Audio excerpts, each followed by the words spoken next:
Here we go. Let's kick it off with the alphabetical order. We're going to start with Sean Baker's Anora, written and directed by Sean Baker. If you don't know Sean Baker, Tangerine, The Florida Project, just a lot of great films.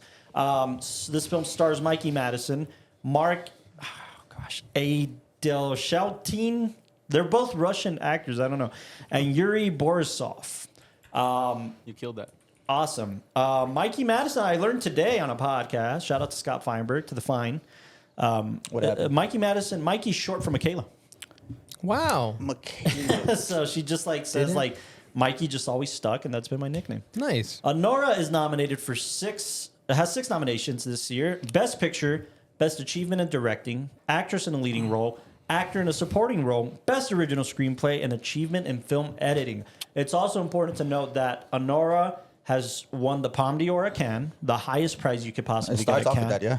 And it just won the BAFTA for Best Picture, British Academy Award, basically, and for Best Actress for Mikey Madison. You know, I'm just going to say it should have 13 nominees, but I agree. I thought the BAFTA went to Someone else. Conclave. For Best Picture? Yeah. Yeah. Did it? Yes. So then they got Best Directing. It got 2 BAFTAs. I know. Best Actress was one of them, but it just didn't get 2 BAFTAs. No, I don't think 1 so. second. Well, It might anyway, have been for directing. Well, Well, let's go Sean around. Baker just also won the DGA award oh, for nice. Anora. That's wonderful. Sean Baker, He's man. pretty much, in my he's- opinion, the front runner for director, for Best It Director. won for best casting, Best Casting. best for the leading, BAFTA? and best leading actress at the BAFTA. So those were the 2. Okay. Yeah, you're right. Conclave won the But Best like you Actor. said, the British don't know. The British don't know what they're talking about. No, anyways, but no, love the it's a key indication. I mean, Mikey Madison also, if I'm not mistaken, won the SAG award. She won the SAG award for Man, Best these guys are Actress. really testing me out here. So I know. I know, Yeah. but I'm trying to recap everything that I've been trying Same. to keep on. But So should we shoot ratings already? yeah. I'll start. Anora is quite possibly my favorite picture of the year. Same. I Same, probably same. saw Anora first before like any of the other nominees. And that says a lot because you got all the other ones after. And I might have seen Dune 2 before Anora, but I think we did. But Anora is still very much the one that has impacted me the most. Stayed with you. So I'll give Anora a 9.5. Okay. I have a key reason as to why it's that high. I have 2 key reasons, but I'll say that after the rapid fires. Okay. Right. So what should we do? Say Go the around rapid fire and then say clockwise or counterclockwise? no, rapid. Let's go. just rapid. Okay. Rapid, and then I'll give my opinion. on it. Okay. 9.3. 9.3. Same. I'm 9.3. around 9.3 for sure. Strong. I'm a poser. Yeah, same 9.3. 9.7. 9.7. I agree. I All mean, right, yeah, I'm at a can't go wrong. 9.5 for these 2 reasons, and I kind of have told this story a little bit on the podcast before, but this film, like again, the minute I finished screening it, I had trust issues. I walked out of the sure. theater feeling what Anora felt, what Annie felt, and again, like holding my wife close, like I don't fucking trust anybody in this theater, like in a weird way. I've never felt that way necessarily walking out of a film. Where it impacted my emotions in a very skewed way, and I couldn't talk about it. I had to keep like processing this film because on the surface level, Anora is very palatable. It's not hard to digest on the surface level. It's funny. It's got some It's harder got sense of humor humor, for sure, yeah. and there's nothing hard to digest about it immediately. At first, it's very digestible, and then you start thinking about how the world views Annie. And you start thinking about her take on life and intimacy as a sex worker. And you start realizing that scene at the end, that's why it punches as hard as it does. The ending punches out hard because she has just gone through a level of madness when it comes to intimacy and being played. Fucking journey. And then this person who genuinely just wants the best for her and saw her getting fucked over and said, here's a $250,000 ring, fuck him. And her immediate response to that is, I'm going to fuck this guy because that's all I have to offer. That's my currency. And then when he tries to kiss her because he feels a connection, she stops him. She freaks out because that's intimacy. Exactly. There's a difference between intimacy and sexuality, right? And that's a very interesting exploration through Anora. That's the reason I get a 9.5. The other reason is I've never seen anybody, and I'm kind of jealous. Sean Baker, fuck you. You did it before I could ever. I'm kind of jealous that he got to emulate my all-time favorite Fellini film, which is Knights of Siberia. Oh, Knights of Siberia is his Anora. I mean, it's about a streetwalker whose boyfriend fucks her over, steals her purse, steals her money, leaves her like on the street and shit. And you see the life of a sex worker, how she makes do and how she survives. And I love that Fellini film. It's my favorite Fellini film, and nobody has ever tried to tackle it. And Sean Baker did a beautiful job trying to re-emulate that in a modern format. So for those two reasons, 9.5 is where I sit, and I'm very comfortable at that level. I'll say that I really enjoyed the movie. I think, again, it's interesting that you describe it as palatable, because I think to a lot of the general audience that might have heard of this film, and it's a very clutch your pearls film because of the subject matter. Sure. And, once you allow yourself to accept, I guess, kind of like the foundational rules, like I think it follows a similar trajectory as like a musical, that you can't shy away from anything at the beginning. First 30 seconds or the strip club stuff. The first 30 seconds is strip club, the conversations, people enjoying it. Even like all the conversations I love that they have between Anora and her clients. Yeah. That you just see that it's a job, like sure, they to the clients, it feels like more intimate connections, and you see all the guys who, will throw all their money there. And it's to help intimacy too, fabricated intimacy. Yeah, too. And it's all fabricated. I mean, this whole idea of like, oh man, it's really fun hanging out with you. You should go and pull out some money. Let's go to a private room. You probably like that.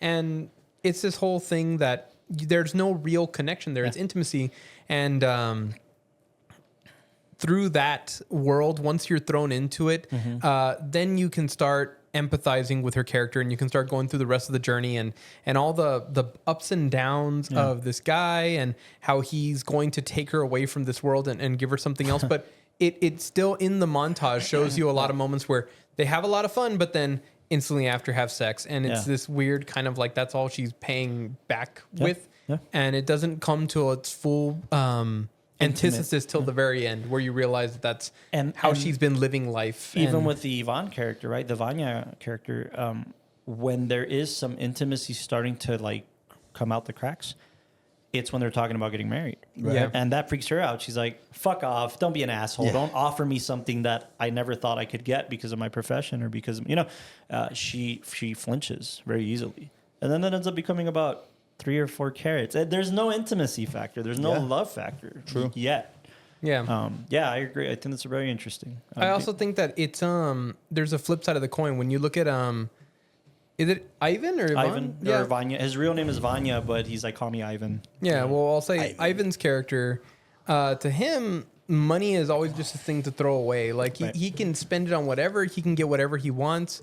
And with her, sex is this thing to throw away. And to see how they both value or like don't really have a value for it at the very end. I mean, that's kind of like the big thing, right? That's where it's this weird crossroads with sex workers and these two characters having that conversation, is that they're connecting over something that they themselves don't find as valuable, A commentary on classism for sure. Yeah, and then absolutely. where they interconnect. And I love that they use Vegas as a backdrop for a lot of that, because they're splashing out. Yeah. And this is a city to spend money in, but she's not really spending any of her own money, is she? The only way she could survive in a city like Vegas is being an entertainer. I'll throw one. And that's where that intersects. Mm-hmm. I'll throw one last little comment, and then I want to pass it to Castro for actor performances. Yeah. But I thought the cinematography was good. I think for a lot of the montages, these key moments to capture were really good. I appreciated the moments that they let linger, because it felt like a lot of oneers or long shots where you're just really living in a moment. Like, I mean, all of the shots and composition for like her fighting off the dudes at the beginning when they're trying to just hold her down. Very fun, very effective. I don't think there was a lot of risk taken visually, but I'm going to talk about this with other films. I do think the story supersedes any necessity for it to take any visual risks. So and I don't know if this is a cop out. I don't know if you guys agree with this. The minimal risk that a film like this could take is Sean Baker has always been an advocate for celluloid. He shoots on 35 millimeter film always. Even in his early days, he was shooting on film when he couldn't afford it, with Tangerine and shit like that. And I mean, there was a point where he shot on an iPhone, but when he couldn't afford it. But he's shooting on 35 millimeter film, and I think that has to be nurtured, because we're going to talk about film formats for literally, I think, what the next one on the list or this third one on the list, and why somebody bringing back a film format that was gone for 30, 40 years. Yeah. But in this case of Anora. I'll say this: it could have been shot digitally and it wouldn't have lost anything. You think so? I think so. I don't feel like No, I the think grit it and the would've. grain I of think film. I think the grit and the grain really adds so much I to agree. it, dude. I agree. Same. Like even when I first put it on, I was like, "Is this in like 720?" But then when you really start watching it, it just Could it you adds that confirm? stress. Could you confirm that Like it what got it's shot shot on? on film? I think Yeah. I'm not mistaken.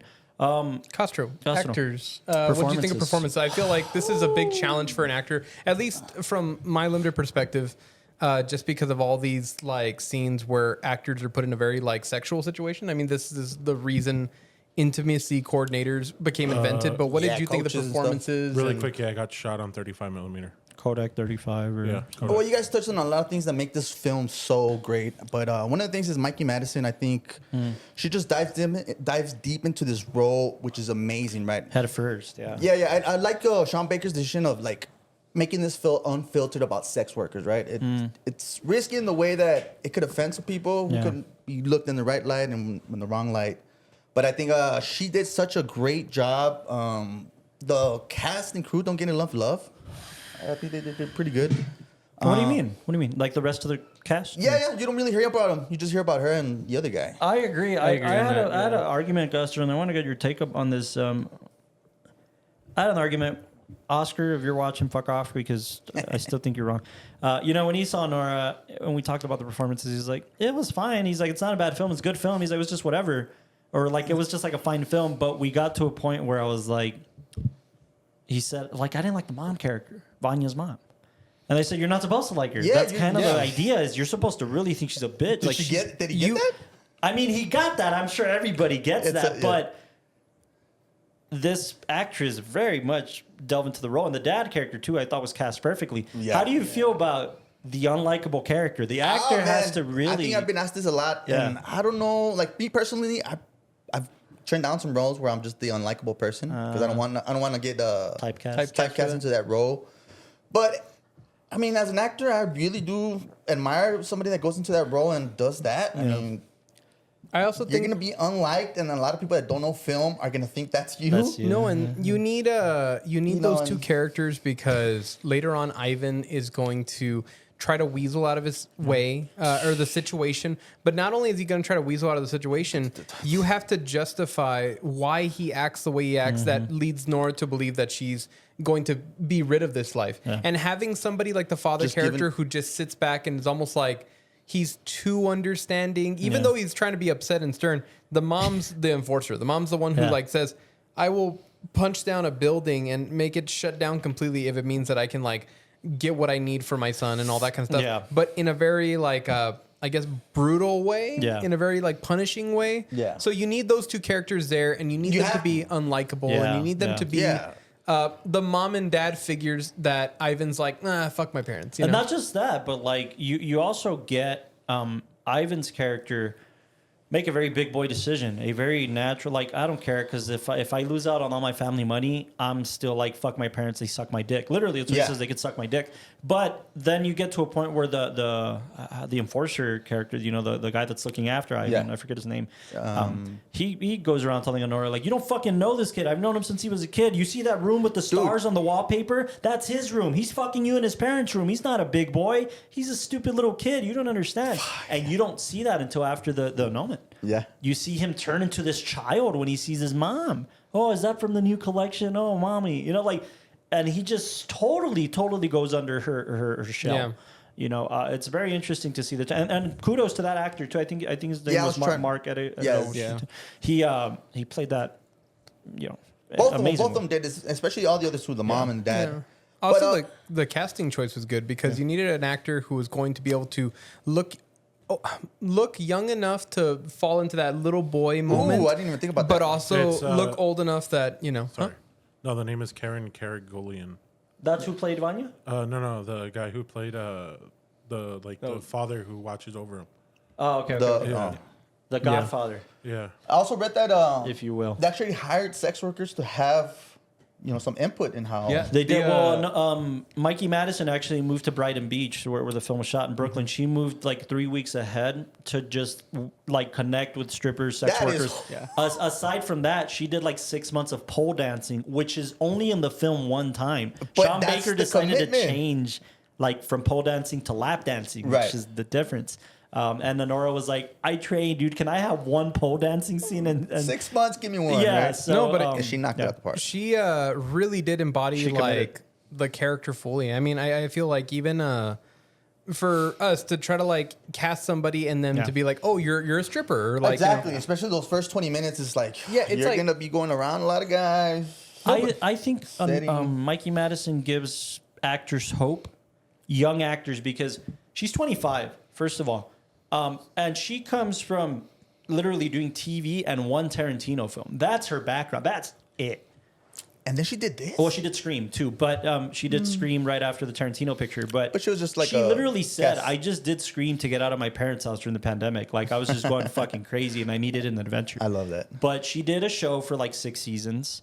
Oh wow. I forget Better Things. Better Things. And then she did Once Upon a Time in Hollywood, plays one of the Manson girls. Very well. The one who Dude, all the Manson girls. gets torched. This man. That's That the one that chick. got like a Oh, yeah. can of beans logged at her face by Cliff Booth. It was pretty good. Yeah, It's a yeah, pretty good it's one. great. And like, not to mention, she's on fucking fire, like like whipping out. Wow. But Mikey Madison, that's it. And then Anora. I feel like in order to do a film like this, you very, very much have to like fully commit. Like all the cast, like John Eric was saying, all the cast committed. Yeah. That guy Mark, he did the audition tape for Nora butt naked. I don't Did know if he you guys know really? that. Yeah, Oh, yeah. shit. He was You're completely. bullshitting me. I'm I not thought bullshitting. about that. Look that up. He was double cheeked up. And then, On a Was he Tuesday. still on a fucking audition tape? real quick. No, not for nothing. That doesn't always work. The SNL Yeah. 50 No, no, shit no. just came out. Some dude did his SNL audition completely naked. Lauren Michaels was like, that was great. We're not casting But him. that's fine. At least we're gonna remember his name. Yeah. Oh, I'm with that. yeah, honestly, I think that he was just on par. agree. Honestly, I believe I've told you guys this before. I believe that sometimes he's just a little bit better than Mikey. I think so. Yeah. Just a little, Really? because he's just too charismatic. The guy's funny as hell. On But the that's his screen. role. I mean, Yeah. I'll fight you on that. She did. I'll But she did- fight she the did both of fucking you great, on yeah. the I'll fight Yuri you all for Mikey on the Madison. Yuri character. Okay. I think the Yuri character did a lot with very little. Yeah. And Yes. that's fucking impressive. That's Before difficult. before we run out of time, Austin, can you give me a perspective on editing, because it does have a nominee Yeah. for editing this It year. does. It's my current favorite for editing. Dune. This. He's got 2 minutes. Let the man yeah, speak. my bad. I'll be quick. The pacing of it's really well. The cuts when you need to feel anxious are there. Yeah. The cuts when the action's happening are quick. Yes. It's the editing itself just makes you feel what she's going through in that moment. Just by how long they let shots sit, how long they cut to the next one. So Is this the front runner for you? I'm between this and Conclave. Oh, okay. Really? Oh, really? Yeah, we'll get You know, to I that. really love the second part. I think it gives it this second fast part. pace. Kind of reminded me of Uncut Gems. Oh, sure, for sure. That intensity of For like, sure. what's happening? Could you believe that? And this is Sean Baker's like system most of the time. This was produced independently. Then A24 picked it up. You know, it wasn't an And then A24 produced A24. film. $6 you million know? budget. Yeah. Well, it says mean- neon. It would be Oh, very was it hard. Neon? I thought it was Yeah, it was A24. Neon. No, A24 is You're right. You're right. Film Nation. the other one. It would be very, very hard for that last shot to be inside of the film if it was made through studio. That last shot is just something that's Yeah. like. Can we put a picture on? No, all right. Go No, watch it's the film. phenomenal. Watch It's the film. phenomenal. Watch the Yeah, film. watch the movie. Anora was fantastic. Also with the screenplay, like I said, on the surface level, I think I also like overhyped this film when I first told you guys about No. it comparatively, because again, it's not it's in its most foundational level. This is a modern day grittier Cinderella story. yeah. That's Pretty- all it is. Pretty Woman. Ooh, yeah. Pretty Woman. I mean, yeah, Pretty Woman is the same thing. It's a Cinderella story. Pretty woman. But walking it's so effective, and for me, again, it punched hard on every level. With the last minute on screen, what do we think it's going to take this year? I think it could take. Actress? Actress for sure. I think it could Actress, take yeah. actress. Original? Actor and a supporting, he was really good, Nah, but I think there was other Guy supporting roles. Pierce. Guy and- Pearce, the Brutalist. I would Directing. Yeah, I'll give it directing. I'll give it acting, and I'll give it screenplay. Directing Also, is Emilia Perez. bro. would not be upset if it got the best picture. I wouldn't either. I don't. It's campaigned the most. I'll say that right off the bat. It's campaigned the most. So it might win best picture. You know what? I'm going to go out on a limb. Best picture. All right, cool. Best picture? Yeah. All right. Thank you, Anora. Anora, go watch Moving Anora. on. And Nora?